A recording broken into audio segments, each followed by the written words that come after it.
नाज़रीन, national news of India के खबरनामे में आपका खैर मकदम है। मैं हूँ अब्दुल हमीद शौकत। आइए देखते हैं अहम खबरें। तेलंगाना में हाल ही में तश्कील दिए गए नए अजला के खिलाफ रियासती हाई कोर्ट में अर्जी दाखिल की गई। नए अजला की तश्कील मुनासिब तरीके से न होने की शिकायत करते हुए तेलंगाना हुकूमत के इक़दाम को चैलेंज किया गया। दरख्वास्त में कहा गया है कि तेलंगाना हुकूमत ने अजला तश्कील देने के लिए शराइत और ज़वाबित को पाबंदी नहीं की है। दरख्वास्त गुजार ने इस मामले की जामे तहक़ीक़ात करवाने का भी मुतालबा किया। हाई कोर्ट ने इस दरख्वास्त पर आज समाअत करने के बाद काउंटर पिटीशन दाखिल करने की तेलंगाना हुकूमत को हिदायत दी और इस मामले पर अपना फ़ैसला 22 नवंबर के लिए महफूज कर दिया। 500 और 1000 रुपये की पुरानी करेंसी बदलने के लिए जहां लोग मुख्तलिफ हथकंडे आजमा रहे हैं, वहीं बैंक मुलाजिमीन भी अंदरूनी तौर पर गैर कानूनी तरीके से करेंसी तब्दील करने में मसरूफ़ है। हैदराबाद के सरूर नगर इलाके में भी ऐसा ही एक वाक़या मंजर आम पर आया, जहां सिंडिकेट बैंक में काम करने वाले एक क्लर्क ने बगैर किसी शनाख्ती कार्ड के 5 लाख रुपये की पुरानी करेंसी तब्दील की। मलेश नामी इस क्लर्क ने बैंक कैशियर राधिका की मदद से ये कार्रवाई अंजाम दी। बैंक के आला अहदेदारों ने शुबे की बुनियाद पर पुलिस में शिकायत की, जिस पर पुलिस ने मलेश को गिरफ्तार कर लिया, जबकि राधिका की तलाश जारी है। नागौल में वाक़ दरगाह की 200 एकड़ अराज़ी वक्फ बोर्ड की लापरवाही की वजह से लैंड ग्रैबर्स के कब्जे में चली गई है। गैर मजाज काबिज़ीन ने वक्फ अराज़ी पर मौजूद 200 करोड़ मालियाती अमलाक को मुनहदिम करके वहाँ प्लाटिंग शुरू कर दी। ताहम मुकामी अफराद की शिकायत के बाद पुलिस ने प्लाटिंग पर रोक लगा दी, लेकिन वक्फ बोर्ड की जानिब से किसी भी अहदेदार ने अब तक मुतासरा अराज़ी का दौरा करते हुए हालात का जायज़ा नहीं लिया। वक्फ बोर्ड अहदेदारों की संगीन लापरवाही पर MBT क़ायद अमजदुल्लाह खालिद ने आज अहदेदारों से नुमाइंदगी की, जिस पर वक्फ बोर्ड के अहदेदारों ने अनकरीब इस ज़मीन में कार्रवाई करने का तयक़ुन दिया। हिंदुस्तान के पहले वज़ीर तालीम और मुजाहिद आज़ादी मौलाना अबुल कलाम आज़ाद की यौम पैदाइश तक़ारीब के सिलसिले में उर्दू अकेडमी की जानिब से जारी माह की 16 तारीख को हैदराबाद के इंदिरा प्रियदर्शनी ऑडिटोरियम में माइनॉरिटी डे मनाया जाएगा, जिसमें बेस्ट टीचर अवार्ड और बेस्ट स्टूडेंट अवार्ड्स दिए जाएंगे। इस मौके पर एक क़व्वाली प्रोग्राम भी मुनक़िद किया जाएगा, जिसमें मुमताज़ क़व्वाल वारसी ब्रदर्स अपना मुजाहरा पेश करेंगे। उर्दू अकेडमी के डायरेक्टर प्रोफेसर एस शुकूर ने प्रेस कॉन्फ्रेंस से खिताब करते हुए ये तफसीलात बताई। SC/ST/BC मुस्लिम फ्रंट की जानिब से हैदराबाद के मुशीराबाद में मुफ्त मेडिकल कैंप का इनेकाद अमल में आया, जिसमें माहिर डॉक्टर्स की टीम ने गरीब और मुस्तहिक़ अफराद का तिब्बी इलाज किया और इनमें मुफ्त दवाएँ तकसीम की।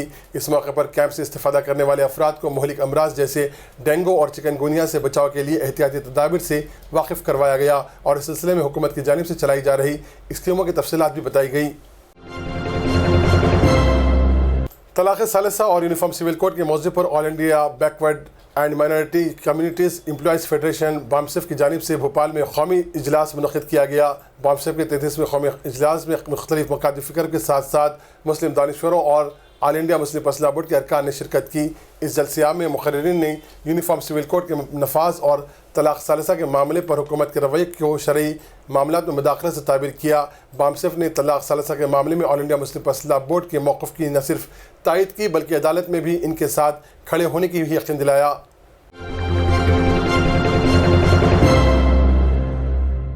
सुप्रीम कोर्ट ने मरकज़ी हुकूमत की जानिब से 500 और 1000 की नोटों पर लगाई गई पाबंदी को मनसूख करने से इनकार कर दिया। चीफ जस्टिस TS ठक्कर और जस्टिस YV चंद्रचूड़ पर मुश्तमिल सुप्रीम कोर्ट की बेंच ने नोटबंदी के खिलाफ दाखिल की गई 4 दरख्वास्तों पर आज मुश्तरका तौर पर समाअत करते हुए कहा कि अदालत मुल्क की इक़्तिसादी उमूर में मुदाखलत नहीं करेगी, लेकिन इससे लोगों को होने वाली मुश्किलात का मुख्तलिफ पहलुओं से जायज़ा लेगी। सुप्रीम कोर्ट ने मरकज़ी हुकूमत से पूछा कि वो नोटबंदी की वजह से लोगों को दरपेश मुश्किलात दूर करने के लिए क्या इक़दाम कर रही है। बाद-ए-अज़ा अदालत ने मामले की समाअत 25 नवंबर तक मुलतवी कर दी।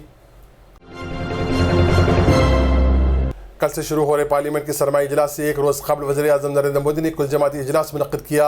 इस इजलास में मरकज़ी वज़रा BJP के सीनियर कायदीन के अलावा कांग्रेस, NCP, BSP, आम आदमी पार्टी और समाजवादी पार्टी के कायदीन ने भी शिरकत की। इस इजलास में करेंसी पर पाबंदी के मौजू पर तबादला ख्याल किया गया और PM मोदी ने सेशन में ताउन करने की तमाम अपोजिशन जमातों से अपील की। कबल अज़ी कांग्रेस पार्टी ने भी पार्टी MPs का इजलास मुनक़्क़िद करते हुए सरमाई इजलास में इख्तियार की जाने वाली हुकूमत अमली पर तबादला ख्याल किया। प्राइम मिनिस्टर नरेंद्र मोदी ने हिंदुस्तान का दौरा करे इसराइल के सदर रोबिन रुवेलेन से मुलाकात की। दोनों कायदीन ने नई दिल्ली के हैदराबाद हाउस में मीडिया नुमाइंदों के रूबरू एक दूसरे से मुसाफा किया। बाद-ए-अज़ा उन्होंने मुश्तरका प्रेस कॉन्फ्रेंस से खिताब किया। इस मौके पर हिंदुस्तान और इसराइल के दरमियान आबी वसाइल और शोबे ज़राअत में बाहमी ताउन से मुतल्लक़ 2 अहम मुआहदों को मंजूरी दी गई। इसराइली सदर हिंदुस्तान की 8 रोज़ा दौरे पर कल ही नई दिल्ली पहुँचे हैं। वो आज मोदी से मुलाकात के बाद सदर जमहूरिया प्रणब मुखर्जी, नायब सदर हामिद अंसारी और वज़ीर ख़ारजा सुषमा स्वराज से भी मुलाकात करेंगे। نوٹ بندی کے بعد ملک میں جاری افراتفری کی صورتحال کے درمیان معاشی امور کے سیکرٹری شکتی کانت داس نے پریس کانفرنس منعقد کرتے ہوئے کہا کہ مرکزی حکومت صورتحال پر قابو پانے کی کوششوں میں مصروف ہے۔ انہوں نے کہا کہ بینکوں اور ATM مراکز پر لمبی قطاروں کے مسئلے پر حکومت نے توجہ مرکوز کی ہے اور اس مسئلے کو حل کرنے کے لیے رائے دہی کی طرز پر بینکوں میں بھی سیاہی کا استعمال کیا جائے گا۔ دوسری جانب اسٹیٹ بینک آف انڈیا کے چیئرپرسن اروندھتی بھٹاچاریہ نے کہا کہ بینکوں اور ATM مشینوں تک مسلسل کرنسی پہنچنے کی وجہ سے کرنسی کی قلت میں کمی اور صورتحال میں بہتری آئی ہے۔ انہوں نے بتایا کہ معاشی تنگی کو دور کرنے کے لیے بہت جلد 20 سے 50 روپے کی کرنسی جاری کی جائے گی۔ اروندھتی بھٹاچاریہ کا کہنا ہے کہ وقت گزرنے کے ساتھ ساتھ صورتحال میں بہتری آ رہی ہے اور جنوبی ریاستوں کے بینکوں میں دباؤ 50% تک کم ہو گیا ہے۔ انہوں نے بتایا کہ ATM مشینوں میں کرنسی رکھنے کی کم گنجائش اور نئے نوٹوں کا سائز الگ ہونے کی وجہ سے ATM مشینیں توقع سے پہلے ہی خالی ہو جا رہی ہیں اور اس مشکل پر قابو پانے کے لیے اقدامات کیے جا رہے ہیں۔ بینکوں اور ATM مشینوں پر کھاتے داروں کی لمبی قطاروں کے درمیان وزیر اعظم نریندر مودی کی والدہ بھی نئی کرنسی حاصل کرنے کے لیے بینک میں نظر آئی۔ 90 سالہ ہیرابین گجرات کے گاندھی نگر میں واقع اورینٹل بینک آف کامرس پہنچی، جہاں انہوں نے 500 روپے کی پرانی کرنسی کو تبدیل کر کے 4500 روپے کی نئی کرنسی حاصل کی۔ بینک انتظامیہ نے ضابطوں کی تکمیل کے بعد انہیں 500 کی پرانی نوٹ کے بدلے 2000 کے 2 نوٹ اور 100 روپے کے 5 نوٹ دیے۔ اس موقع پر ہیرابین کے افراد خاندان بھی ان کے ہمراہ موجود تھے۔ ہیرابین گاندھی نگر میں اپنے بیٹے پنکج مودی کے ساتھ رہتی ہے، جو گجرات سیکریٹریٹ میں ملازمت انجام دیتے ہیں۔ نوٹ بندی کی وجہ سے مشکلات کا سامنا کر رہے لوگوں کو ریزرو بینک آف انڈیا نے مزید راحت دی ہے۔ RBI نے سیونگ اکاؤنٹ ہولڈرز کے لیے 30 سپٹمبر تک ATM چارجز معاف کر دیے ہیں۔ RBI کے اس فیصلے کے بعد کھاتے دار دیگر بینکوں کے ATM مشینوں سے بغیر کسی چارجز کے رقمی لین دین کر سکیں گے۔ واضح ہے کہ عام حالات میں کھاتے داروں کو ایک مہینے میں صرف 5 مرتبہ دوسرے بینک کا ATM استعمال کرنے کی اجازت ہوتی ہے۔ دوسری جانب حکومت نے نئی کرنسی اور چھوٹی کرنسی کی قلت کو دور کرنے کے لیے مہم میں شدت پیدا کرتے ہوئے ATM مشینوں کو کارکرد بنانے کے لیے ٹاسک فورس تشکیل دی ہے۔ AM furniture works, Asif Nagar, Jhira. آپ کی پسند کا فرنیچر واجبی داموں پر گارنٹی کے ساتھ۔ AM furniture works 9515222494